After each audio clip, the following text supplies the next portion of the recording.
and welcome back to a new video in my C++ tutorial series. Today we're going to continue on in librarizing our project. In the last video we talked about the preprocessor, and we used the preprocessor to define which data function, data formatting function, outputting function for our INI parser is used by default, and we added this here and used the preprocessor magic to dynamically select this, matter if we are on debug or release. In today's video, we're gonna use our preprocessor information and our information from the video before the preprocessor about the static library to talk about dynamic libraries, or better to say dynamic link libraries on Windows, short DLL. On Linux, it's a bit different. Now, this is the first time that we are actually now diving into Windows stuff. This what we are gonna do today is Windows specific. On Linux, this is not required, or it's required in a different way, however you want to see it. But that's something that we're going to talk about in the cases where it matters, when we are different here on Windows than we are on Linux. Until now, if you know how Linux works and you have your own IDE on Linux, so this is Visual Studio. We are using Visual Studio here. This is why this tutorial series is, especially for beginners, completely Windows only. But in theory, everything that we have done was also working on Linux, which is now no longer the case, because now we go into the depth of how Windows and the Windows DLLs work. Now to get started, I want to give you a quick refresher on the static link libraries, the .lib files that we used. The static link file libraries, the purpose of them is to compile the library code, so all code that is independent of our actual project, of our INI Explorer, so everything in our case inside of INI Parser, all these libraries, functions, the functions that are reusable, like the main property of this reusable function is that they are not dependent on any different code, they are just dependent on their self. So INI parser, INI from file is just dependent on INI parser, and INI parser is just dependent on append buffer and stripe buffer, but it's not dependent to writing something to the console. It's not dependent on how your application flows. It's not dependent on anything. It works on their own. So this is the properties of the library here. And what we basically do by creating a static library is we are pre-compiling the code of the static library into a binary library file, which is basically just a collection of object files. So every 3 file got compiled to an object file, and all these object files, in our case it's just one, they are passed additionally with some metadata into a library file, which is then ready to be reused for a different application or a different compilation unit, so a different C file that's getting compiled, or actually better to say to a different set of object files that get linked. So the idea is that the library is completely independent, it's independently compiled, and it's ready to use in the binary format, but the binary format is not executable. It's just binary code that is waiting for being linked to an actual application. And this is why it's called static link library, because it's statically linked. Linking, it's done the linking and it's done statically, so the linker gets this and statically links this into an application. It's all static, it's not dynamic, it's not doing anything fancy, it's not doing this at runtime, it's not taking something into account, it's not smart. It's basically just a ready to be copy pasted template. Template is actually the wrong term, especially when we're talking about templates in C++ later, but for now it works. It's basically a ready to use binary object code template, machine code template that can be copied into an executable. And this is what happens during linking of the actual INI Explorer. In the INI Explorer, in our main.c, we are using our header, our INI parser header, and the INI parser header just has a declaration of the functions, the signatures, how these functions work, how they should look like, and that's everything that the compiler needs. The compiler is not concerned where these functions are, it's just putting references to these functions into the compiled object code. So it's not having this, it's not resolving these references, is basically just saying I want to call a function called INI parse INI from file. And as soon as the linker kicks in, the linker tries to find the actual implementation of these functions, which in the case of the INI Explorer wouldn't work, because we are using the functions from the header, but we don't have them available in object code. And this is where the library comes in when the linker starts linking. The library are actually additional search containers where the linker is searching functions. And in this case, we have compiled our INI parser before the actual INI Explorer, and it outputted that into the library. The linker was searching that library, could find the INI parse INI from file function, and knows the other functions as well, and they are required by the INI parse INI from file, and so the linker automatically copies all the code from the static library into the exe, so it hard copies them from A to B. So how does that work on the dynamic link library? On the dynamic link library, this works completely different. But before we're talking about the dynamic link library, let's first talk about why we want to do this. What is the problem with static link libraries? Why don't we just have static link libraries? So the problem is that, especially if you're having multiple exe files, so you are having a big project and the big project contains out of 10 exe files, and each exe file uses the code from the same library, then you have the same code in 10 exe files.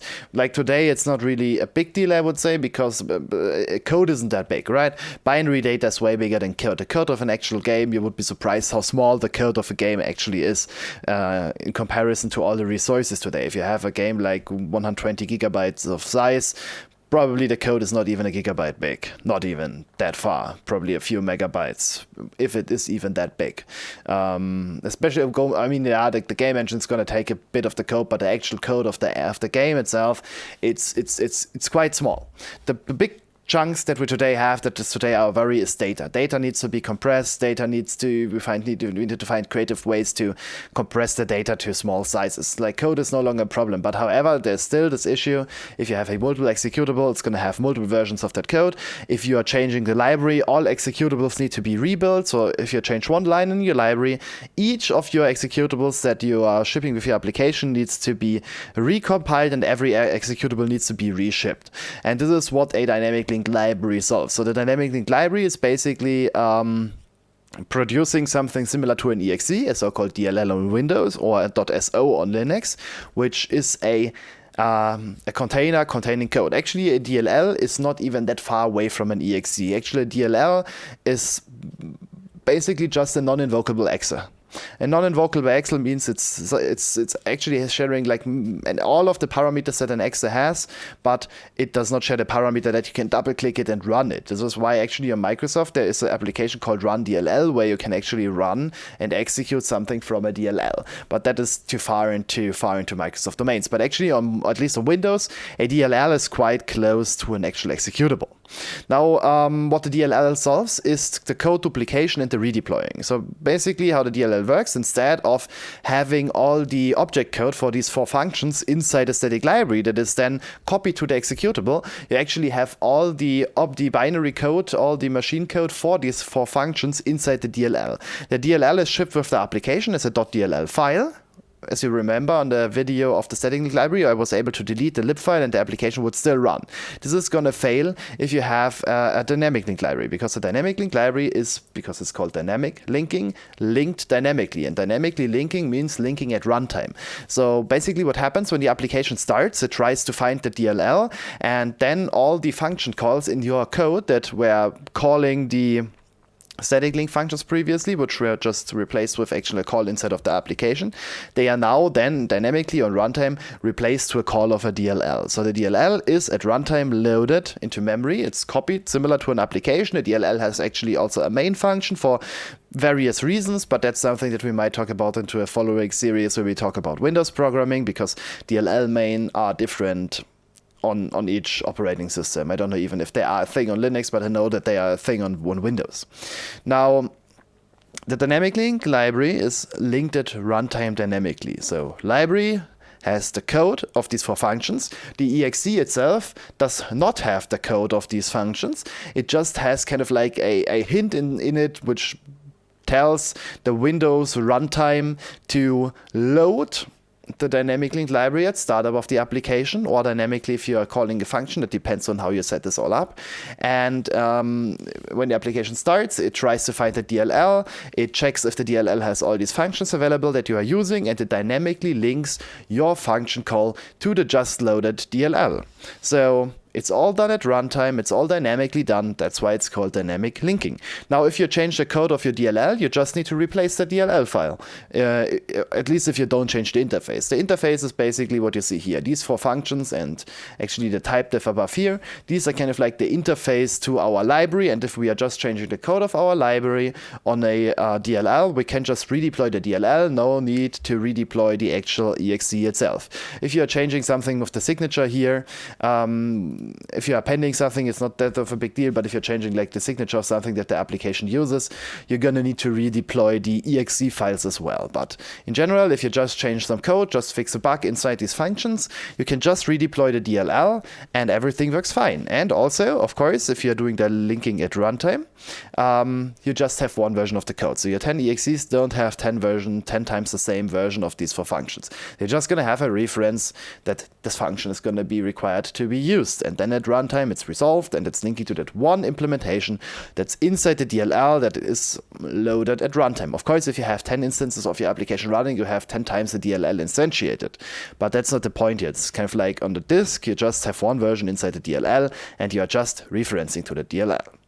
Alright, so now let's actually get started and modify our code so that it is going to be a dynamic link library. Now before we're going to do this, I want to do a quick cleanup, a full cleanup. Now you can actually clean up your project by saying build clean solution, but I don't want to do this like that. I want to show this to you how you can do this manually. Manually is deleting or is removing more things than a clean on Visual Studio would do. Now we want to right click your solution and say open folder in File Explorer, which should open this up in here in the Windows File Explorer. Now we have correctly set it up all of our projects so that everything that gets outputted by the compiler is inside build. So what we can just do is just delete this whole build folder. If this whole build folder is deleted, you have cleaned up everything. Of course, you don't want to delete accidentally one of these here, but that's why you have Git. Like on Git changes, if I delete something, there are no changes because this is ignored. This is just binary data that we don't care. It can always be reconstructed by Visual Studio. All right, so now let's modify this so that it is a dynamic link library. Now, the first thing that you need to do is you need to actually modify the project here. So you right click on it, say properties, and it should open up properties. I don't know what is going on. Why am I not opening properties? Okay, I'm going to quickly restart Visual Studio. Well, basically, sometimes odd things can happen. So if something goes wrong, especially with Visual Studio, just close Visual Studio, then open the properties, and yeah, obviously now it works. If you ever encounter something where opening up these properties and closing Visual Studio doesn't work, so you close Visual Studio and the issue is not going away, you can delete this .vs folder. If you don't see this .vs folder, you need to go to these 3 dots and go to options. On Windows 10, on Windows 8 it's a bit different, but on Windows 10 it's a bit different, but it somehow works like that. And what you can do is you can go down to view, and there is something called hidden files and folders, and you want to show them. If you show them, it's always good. If I'm already in here, I can give you another hint that I would like to show you. You can say that you always want to show like drive letters. This is something that you always want to show, but this should be on by default, I think. But there is something, this one here, hide extensions for known file types. I would not check this. I would always uncheck this. This is checked by default, and also this hidden files, show hidden files. These are like 2 settings that I would always recommend if you're on a developer machine, because they always make sense to have. And if you have issues, close Visual Studio and delete this .vs folder. This .vs folder is a Visual Studio cache where it basically caches and includes like working data. And if you delete this, you have chances that everything works again. Now back to configuring the project. Now on the INI parser property page, I want to set this to all platforms and all configuration. That's always something that you want to make sure that you have. And now on configuration type, we change this from exe to static library to move this to the static library. Now you can see we also have an option dynamic library. So dynamic link library.dll. This is what we want to use. We want to hit apply and you want to hit OK, and now you have a dynamic link library. Is it really that easy? No, it's not, because if you're trying to build this, it might fail. Let's try this out. Now it's rebuilding everything, and boom, finished. Doesn't work. Now you can see that you have an issue here that it cannot open the file ini-parser.lib. Now why can't it open the ini-parser.lib? It can't open this ini-parser.lib because we now have a static link library. If you take a look at this and we go to build, binary, debug, you can see that we have a ini-parser.dll, but no ini-parser.lib. Now, you would think that you just remove this from the ini Explorer, and we can try this out. Let's go to Properties, Linker, Input, And we're just gonna remove that one here, Control X, or just delete it. I Control X it because we're gonna need it again. Gonna hit OK, and I'm gonna hit build, and you can see that it still doesn't work because now we again have a unresolved external symbol. ini pass ini from file. So you can see if we are removing, it's not creating that lib file, and if we are removing that lib, it's gonna have an unresolved symbol. Well, this is because removing the lib file is not the right thing.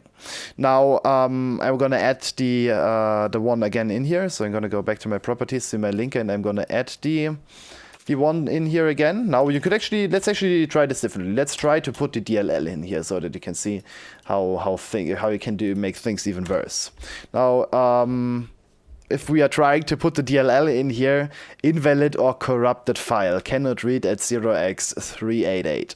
So putting a DLL in here is not really the point. Actually, .lib was totally fine because actually even though we are building a dynamic link library, the librarian, that's the tool that is creating the is it even called librarian? No, actually, I don't know how it is called. Is it the actual compiler that's outputting that, or the linker?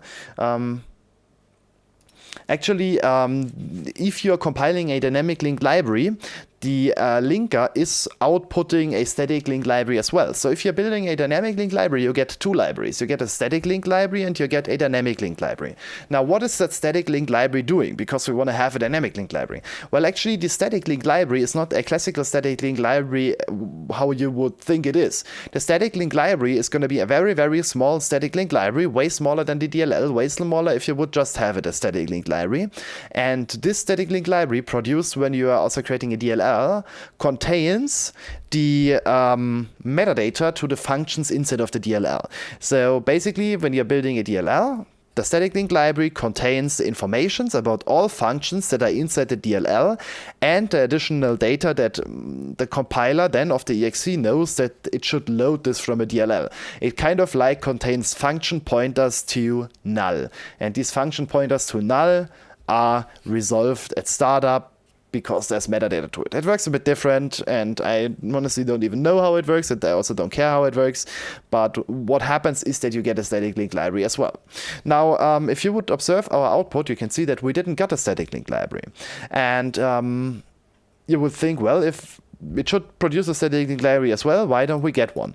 We don't get one because we are not exporting functions for the DLL. And that's the first difference on Linux and Windows.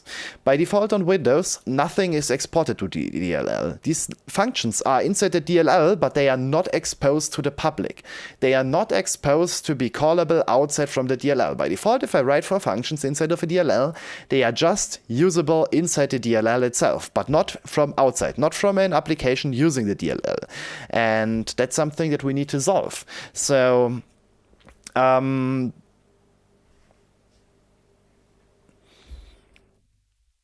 something that we need to solve. And actually,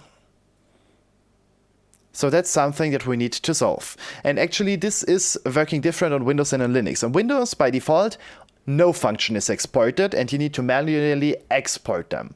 On Linux, by default, all functions are exported, and you need to manually tell Linux or the compiler on Linux to not export the function. So you can kind of like see what's the difference there. It's actually coming from the history. Linux by default is very open source, and ideally on Linux, every code that runs on Linux should be fully open source, and this is why like people hated NVIDIA for not having their drivers open source until they got hacked and the data was exposed, and they were actually telling NVIDIA that they need to open source their drivers or they're gonna publish all their Verilog files, and Verilog files are the files that actually contain the hardware design for their GPUs, and of course NVIDIA didn't want that, so they rather exposed their drivers as a public release, according to what happened back then. It's quite recent actually. I think in a year ago it was that was the thing. And this is why on Linux everything is exported by default. On Linux, like the mentality is if you write code, everybody should use it. On the other hand, on the Windows side, the mentality is if you write code, it's your code, and it is not disclosed to the public. And you need to manually say, all right, this is a function that I want to allow somebody else to use. Because a DLL, we're going to explore this in a second. If you have a DLL, actually, the functions are publicly visible. You can take a DLL into a special application called Dependency Walker. That application already prepared this. You can drag in a DLL in here, and this application is going to show you all the functions that are available in this DLL. And basically, if you don't have the source code of the library, but you just have the DLL, you can actually reconstruct the function signatures from the DLL. It's a bit more easy in C++ than in C, but what you can do is you can extract the signature here. So how do we tell the Microsoft compiler to export a function? Well, it's going to be quite simple. You can tell it to export a function by adding something here. Decal spec DLL export. Decal spec DLL export is the directive that you want to give a function to export this in a DLL. We actually just need this at the first two functions because the second ones are not meant to be used publicly. So decal spec export DLL is going to tell to export that DLL, that function, to a DLL. And if I would now build this, it would work fine, and it would export these two functions in the DLL. Actually, we can do this. I can right-click the INI parser and just hit build. I just want to now explicitly just build the INI parser. And if we would now take a look at our output, you can see that we have an INI parser.dll and also an INI parser.lib. So now, as we exported these in the DLL, you can see that our lib file gets generated because now something is exported in the DLL, and we would now be able to use it. And if I would now take this DLL into the dependency walker, we could see this. I'm going to let this run in the background because this dependency walker does take quite some time, because it also, as the name suggests, it also checks dependencies of DLLs, and that's what takes ages. That's a different story. So this is now exporting this to a DLL. Now, if we are taking a look at our INI parser.c, which is being compiled when we are creating our DLL, it is fine. It is including the INI parser. It gets all the metadata for that function, and it gets the metadata that it should export it. And then it's going to export this to the library. So everything worked fine. Now, what happens if we are using this from the main.c? Well, we are also including the INI parser. And if we are now including the INI parser, we are defining that this function should be exported again. Now, this doesn't make sense, because if we are marking this as being exported again, the linker would search for an actual implementation in our code. And if it finds that implementation, it would try to export this again, which wouldn't make sense for a DLL. Now, the current version of the Microsoft compiler is kind of smart. The current version of the compiler is gonna see this decal spec DLL export, and then it thinks, wait a minute, I'm trying to compile a exe, but I want a decal spec export. That's not right. I'm gonna replace this with DLL import. So modern versions of the Microsoft compiler are automatically replacing export to import if you are trying to export something by building an exe. So we would be totally fine by just leaving it as is. However, this is not good practice, and I don't want to teach you how you're doing this wrong. I want to teach you how you do this right, and we do this right by using the preprocessor. Now, how are we going to use the preprocessor? Well, we first need to move this into a macro. We need to move this into a macro, and then we need to decide how we define it based on if we want to build a DLL or if we want to build an exe, or even to get this more concrete, if we are currently building the INI parser, then we want to have this as export, and if we are not building the INI parser, so on any other project, we want to import it. How are we going to do this? Well, I'm going to show this to you how I would do this as good practice. First of all, what I would do is I would create a new header. So add a new item to the INI parser, to our library. Now I'm going to select header file, and I'm going to rename this to ini api.h. ini API is the API for our INI parser. Now what I need to do is I need to define my API. The API is how the function is built up. So everything that is written in here before the name comes. This is like the API. In this case, the API is DLL export. On Linux, the API would just be empty, because in Linux, everything is exported by default. So if you're on Linux, you would just leave this empty. If you're on Windows and you're building it, you would switch this to DLL export. And if you're on Windows and using it, you switch this to DLL import. So this is what the API is. Now, how do I call this? I just call this ini API. ini API, that's how this function works. Now, how does it work? By default, it's decal spec DLL export, which I've written wrong. Decal spec DLL export. So this is how it should be on building the library. Now, if we are not building the library, we should be at DLL import. Now we just need to decide which of them we want to use. And we're going to use this by checking something with if. I'm already telling you, we are checking if something is defined. And if this something is defined, we're going to use the export one. And if it is not defined, we're going to use the import one. I could just leave this empty like D, and D shouldn't be defined by default. So if something is defined, something that should just be defined for our INI parser, we want to have this at DLL export. And if this is not defined, so in the default case, everything that is going to be there, if we are not building the library, on any other case, we want to have it as DLL import. Now, how do I want to call this? Well, I want to call this INI build DLL. Now, of course, we need to define this somewhere. How can we define this somewhere? Well, we can define it here in the project settings. So I can go to properties here, can go to C++ preprocessor, and on all configuration and all platforms, I want to add this before the different options and put a semicolon in here. You don't need to always open this up and edit this. If you are writing this manually with the semicolon, it's doing this all automatically. And if you now would hit apply and OK, you can see this switching over, and it's now on INI IP is now deckelspec DLL export. Now we of course need to bring this in here. So I would like to include this here. So include INI API.h. And now instead of having the deckelspec DLL export, I'm just going to add a INI API. Now INI API, put these two things in here, and they should now be exported. Now, how can we debug that this is working correctly? Well, you're going to always make sure that you start at the root. If you want to debug the INI parser, so the actually compilation of the code, you're going to open up the C file and you're trying to follow these includes by right-clicking them and saying go to document. If you're following this up to the INI parser API.h, you can see, all right, INI build DLL is defined, and we are on hashtag define INI API to deckelspec DLL export. Also in the INI parser.h, if I hover over that, it expands to deckelspec DLL export. Now, can we also debug this from our main code? Yes, we can. This is because Visual Studio is intelligent. If we are in main.c, and we are right-clicking this here and say go to document INI parser, it kind of like remembers from where we are coming. And if I would now hover over that, you can see that it expands to deckelspec DLL import. And if I would go through to the INI API, it can't open the file, which is a bit bad, but if I switch over to this manually, it should do this. Let's first go in here and then come here. Should solve it as well. No, I don't know why it cannot find this currently. It should find this. Is probably because Visual Studio is a bit odd. If Visual Studio is odd, you can right click your project and you can say rescan solution, and if you're rescanning the solution, this might help. Now let's try this out again. Normally, if you're following these links, yeah. Now you can see it works. If you rescan this, Visual Studio tries to rebuild all these dependencies trees.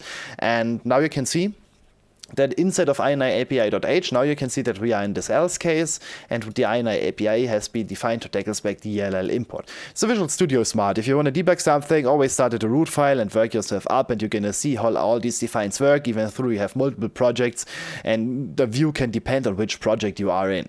But you can see our code seems to work, and we should now be able to use our main.c. So let's press F5 and see what we got. It's building it, no errors, and John Doe gets output on debug. So it works. We can quickly check this on release, press F5, creating the library, still working. We don't see any difference. The only difference we have is that inside of our binary output, so if I would quickly go to my release, for example, you can see that we have an INI explorer.exe and an INI parser.dll. Now, this is important, as I already told you. You are not allowed to delete this DLL. If I would delete this DLL and try to start this, it doesn't matter. I can just start this by double-clicking on it. You can see that we get a system error. The code execution cannot process because INI parser DLL was not found. Reinstalling the program may fix this problem. So it cannot run without the DLL. All these other files, these are irrelevant, but that's something we're going to talk about. Packaging, I can delete those. These are irrelevant. I just need that one. It's not giving me the error. Of course, I need to open this up with a console so that you can see that's really working.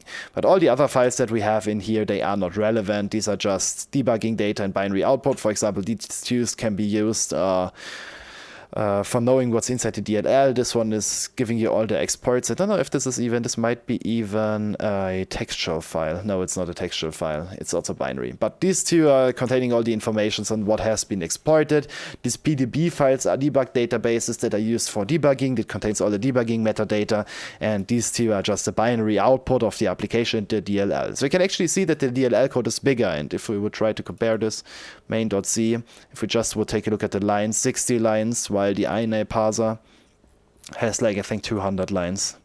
Yeah, 224. You can basically see here that this is why the DLL is bigger, at least on release. And now you have your application. So if you would statically link to this, you would have like, I would expect 10 kilobytes because the DLL also has a bit of overhead, but we basically now save 10 gigabytes if we would have 10 gigabytes. Yeah, 10 kilobytes if we would have two EXEs that would use the same code. So yeah, that's how dynamic link libraries work. And actually, dependency walker should be done by now. Don't worry about this error message that the dependency walker is always going to give you. This is always going to be there. It's going to always have issues with finding dependencies. So you can actually see here error, at least one required implicit or forward dependency was not found. A circular dependency was detected. At least one delay loaded dependency module was not found. All these things are irrelevant. This is something that's always going to be there if you are trying to analyze Windows DLLs. I never encountered a DLL that does not have these errors here. You can just ignore this. But what you can see now here in the dependency walker down here, you can see all the function that we have written. You can see INI pass INI and INI pass INI from file. You can see ordinal, hint, entry point, and this is all the metadata information that's around on these functions and that tell you that these functions are inside the DLL and these metadata is used by Windows to dynamically link to these two functions here. On the left, you can actually see what's used by the DLL. For example, VC runtime 140D is the Microsoft VCC runtimes. This is something that needs to be always installed if you are redeploying your application. But again, that's something we're going to talk about when we are talking about distributing our applications. This is probably distributing is going to be its own series because distributing and all of that stuff is not something that I would count to the default tutorial series, but something that I want to talk about as well. You can see like also this UCRT base. This is like all like standard code. And actually this .d at this D before the .dll, this is actually indicating that this is a debug build. I just dragged in previously the debug DLL, and this is why you should never redistribute your debug stuff, because this requires this D DLL and the DLLs that end with D before we get the DLL. These are always going to be available, only going to be available on systems that have the Windows SDK installed. So basically just if you have Visual Studio installed. If you don't have Visual Studio installed, these DLLs are not going to be there, and you have no way to install them because they're just meant for debug purposes. This is why you always want to just use release builds. And you can actually like see what functions are used. For example, kernel 32.dll is used, and you can actually see which functions the kernel provides. So you can see many functions here. C functions with interesting symbols are actually here by the defined by the kernel. Could take a look at these and see what's going on. Create process to create process, create timer queue, create waitable timer, debug break, debug active process, define DOS device A. It's all like stuff inside the kernel, and you can take a look at all these functions on the Microsoft DLL. Most of them should be public, and you can actually take a look at this, how these functions work. And if you're using these functions, this is how they work. If you're using Microsoft standard stuff, it's always going to be linked dynamically at runtime. And actually, you're also going to get a bit of debug output on that. We just debugged this here from Visual Studio, and this is the output what has been used. So we can actually see all DLLs that has been loaded. So for example, loaded INI explorer.exe, symbols loaded, and exe is loaded similar to a DLL, and then the entry point is executed because access and DLLs are not far that different. Then we have loaded ntdll, ntdll.dll, which is something from Windows. You can see it's loaded from the system32 directory. You loaded kernel32.dll, kernel-base.dll, ucrt-base.dll, then you loaded ini parser.dll, then it loaded this VC runtime 140.dll, then it loaded kernel appcore.dll, msvcrt.dll, and this has been all loaded from there, from the kernel.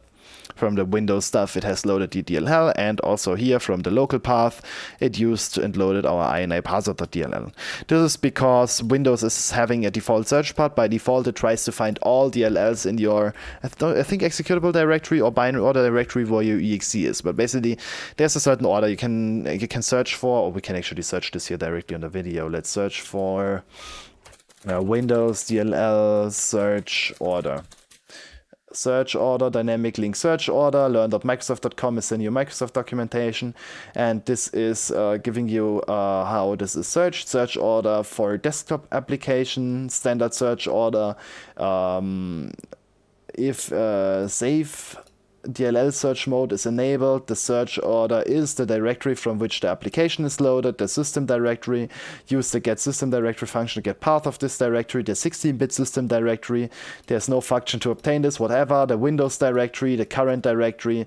The directories are listed in the path environment variable. Note that this does not include the per application path specified by the application path registry, and so on. So yeah, there are many orders. Also here, save DLL search mode, the directory from which the application is loaded. There are many things. This is basically how Windows tries to find your DLLs. And this is also how you can replace DLLs, system DLLs, hijack DLLs, and do bad stuff with DLLs and try to do bad stuff or even good stuff if you're trying to fix an old application that is no longer working because a DLL is no longer working than it should, or it's using an old DLL. You can try to fix this by knowing how DLLs work.